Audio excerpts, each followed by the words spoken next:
Iraq and Afghanistan. Soldiers call it the sandpit, but it ain't no game. British and American forces are fighting their fiercest contacts since World War II. I was just getting into the back of the vehicle when the grenade went off. And then that was it, the whole city just kicked off.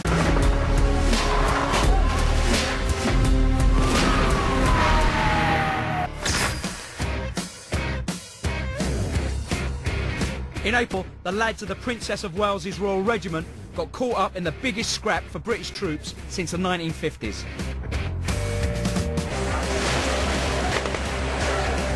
Surrounded and besieged by the ferocious Mahdi army, they were soon battling for their lives.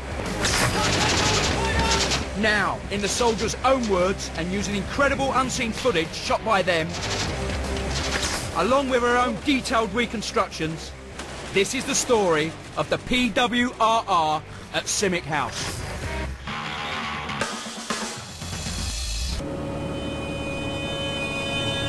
The PWRR were finally deployed to Iraq. They were stationed in the city of Al-Amara, 100 miles to the south of Baghdad. But if anyone thought they were there to work on their suntans, they were in for a surprise. We literally only just got off the bus and then, you know, one of their mates had been blown up. The PWRR had barely unpacked their kit when it all kicked off.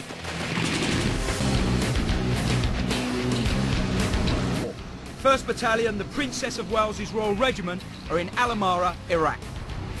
They're meant to be on a peacekeeping mission, but for the next 4 months, they're going to be surrounded, cut off, and under siege. Contact! Welcome to Al-Amara.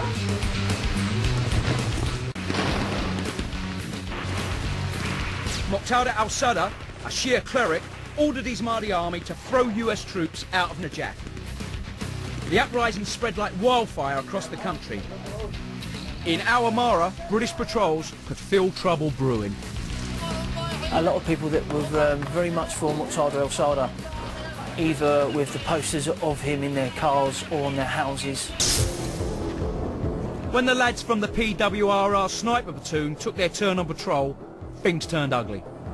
And that was our first actual foot patrol, and it was a familiarisation patrol. We'd go around the city, know the hot spots, the certain danger areas, and get a feel for the ground and the feel for the way of life out there. Danny Mills's patrol didn't realise it at the time, but they had parked up outside the local office of militant Shia cleric Muqtada al-Sadr. Not a good idea. One of the lads on top of one of the vehicles saw weapons being poked out the window, and literally as soon as we'd seen those, a grenade come flying over the wall, sort of like hit Daz on the breastplate, you know, and bounced under his vehicle, and then it went off. Next thing I see is Daz, you know, come running towards me limping, you know, and I could see then that he had blood coming out of the bottom of his boot. It was early days, we literally only just got off the bus, and then, you know, one of their mates had been blown up. Bloody hell, you know, this is it, this is happening to us, we're not watching it on telly, you know. And I don't know why, but the guys that were doing top cover for me at the time, not one of them returned any rounds.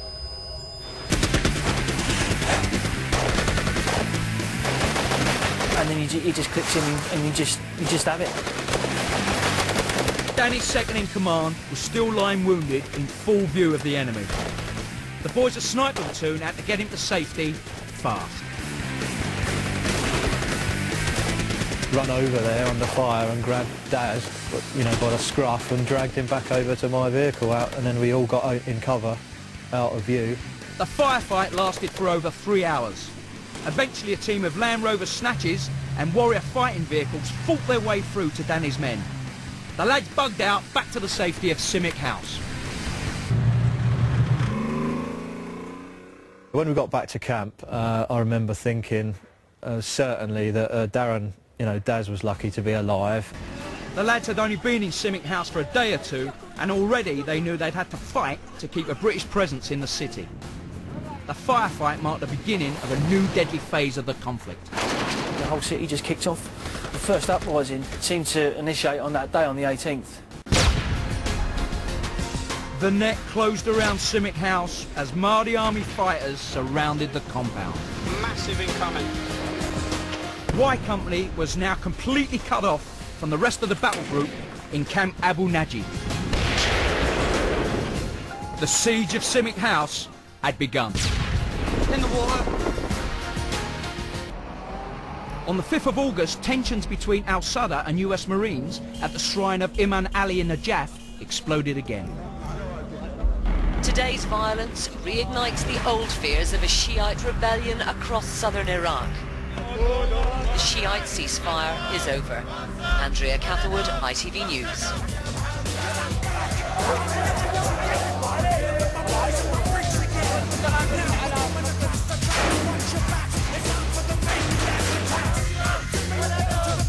The 135 defenders could only watch as a massive militia gathered outside Simic House for a second time.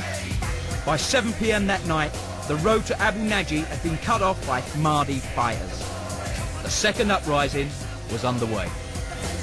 Simic House was a cage with the Tigers of Y Company trapped inside. It seemed like the whole city had turned against the PWRR. Thousands of people prepared to bear arms against us, who were fighting, if needs be, the best part of 24 hours a day, snatching 2 to 4 hours kit when they could get it. Wearing, tiring, and very, very degrading. The lads were facing an enemy that didn't know when to stop. The Mahdi army were a determined, fanatical force, bolstered by a new breed of warrior.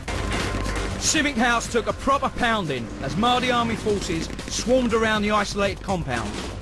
All hands were called to the barricades to help halt the tide.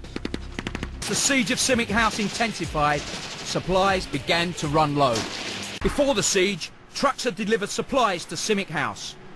Now the only vehicles that could get in and out were the warriors. Between the 14th and the 25th of August, even the warriors couldn't get through. Simic House was being slowly strangled to death. The thing about any form of battle is noise. Noise and smell, that constant smell of cordite, and then the constant fire from small arms. And then there's the shouting, there's the constant radio traffic. Add to that the backdrop of the muezzin's call, add to that the backdrop of a busy and bustling city, and it was a very surreal experience. Simic House was hammered by RPGs, rockets and small arms fire. Life inside the ruined compound was hell. But one weapon in particular struck fear into the defenders. For the enemy, the most effective way to strike against us was using mortar fire. They also must have known the psychological effect against us.